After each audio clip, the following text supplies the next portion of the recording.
Welcome back to In Case You Missed It. We got a lot of news to discuss, so let's get right into it. Karl-Anthony Towns is now a member of the New York Knicks as he was traded in a blockbuster deal sending Julius Randle, Dante DiVincenzo, and a Pistons first-round draft pick to Minnesota in exchange for Cat.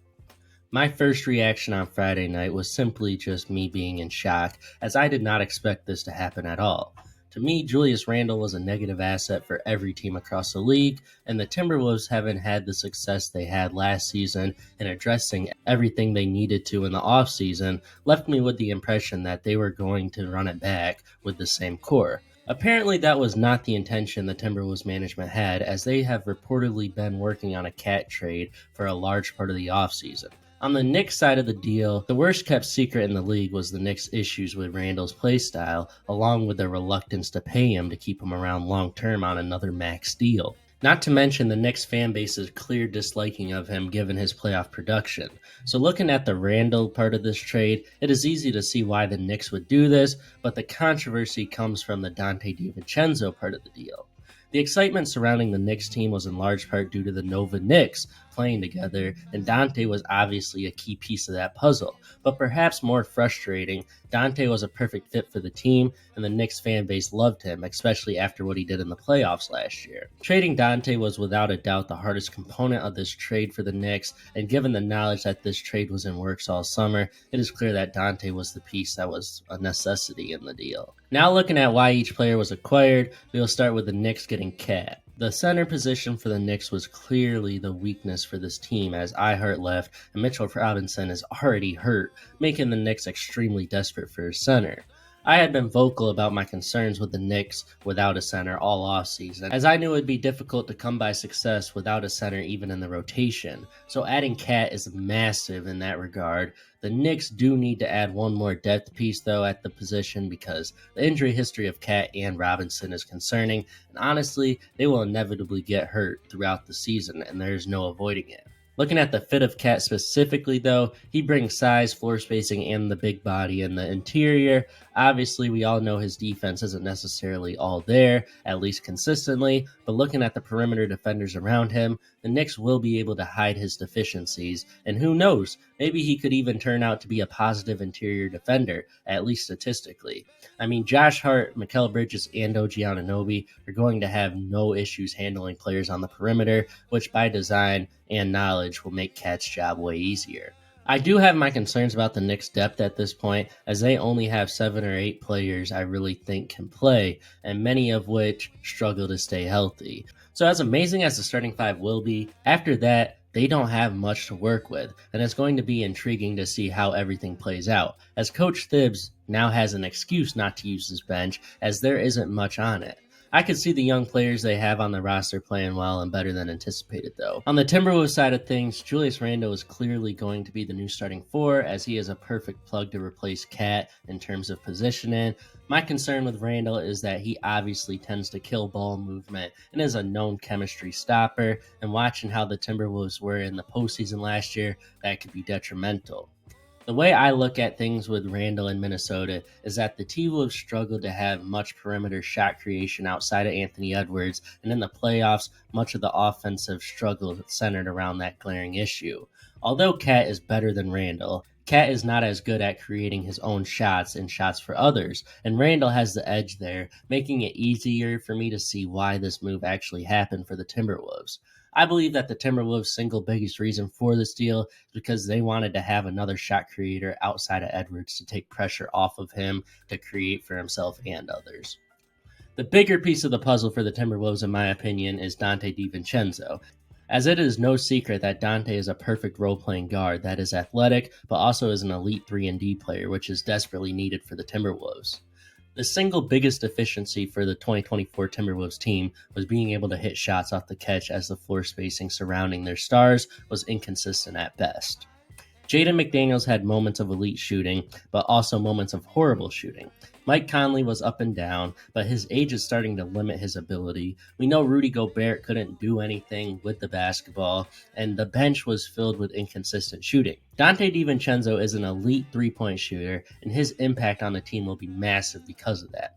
His addition will help alleviate pressure and add another dimension to the Timberwolves offense without having a negative impact on the defense.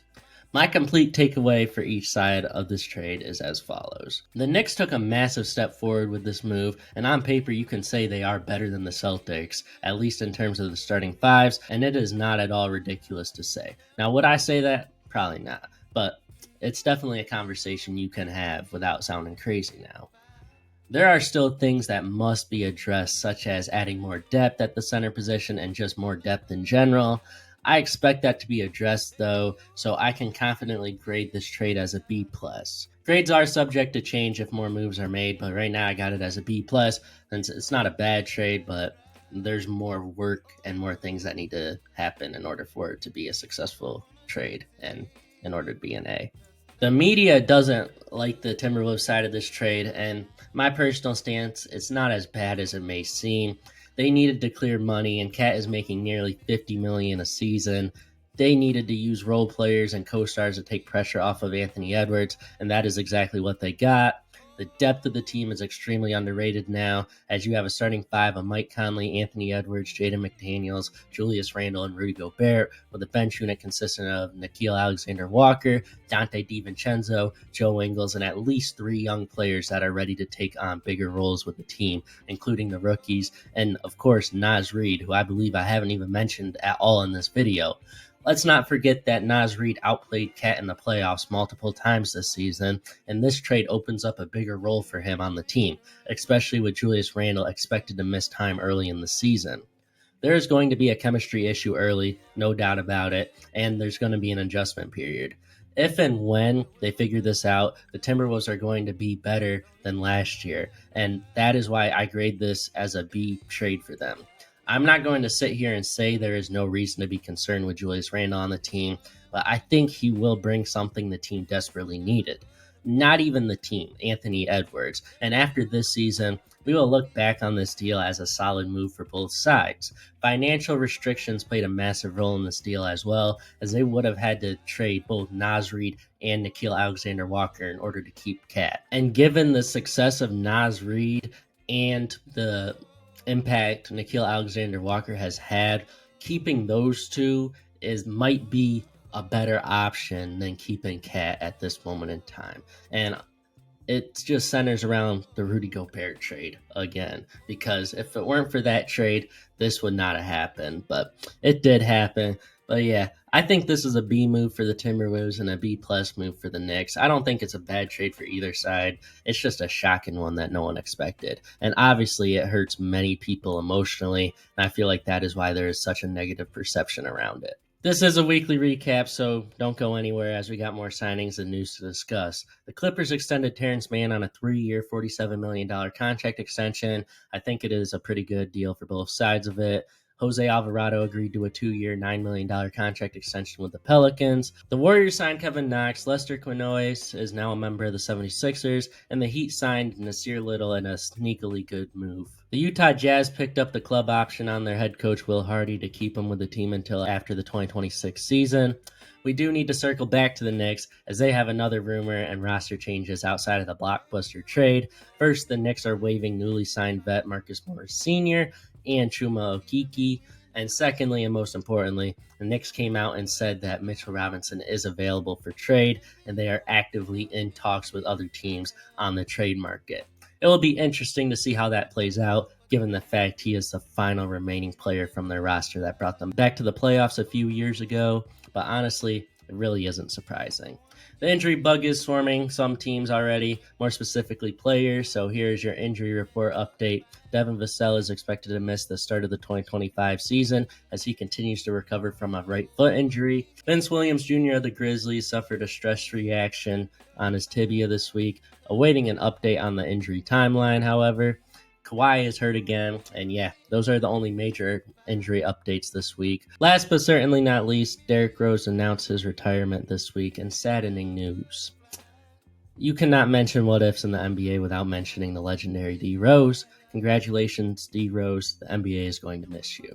I hope you all enjoyed this week's weekly recap. If you are a baseball fan, my official playoff bracket is on the screen. And if you are here for NBA content, my preseason power rankings are on the screen. Obviously not updated after this trade yet, but we will make changes soon. Y'all stay safe. Have a good one. Bye.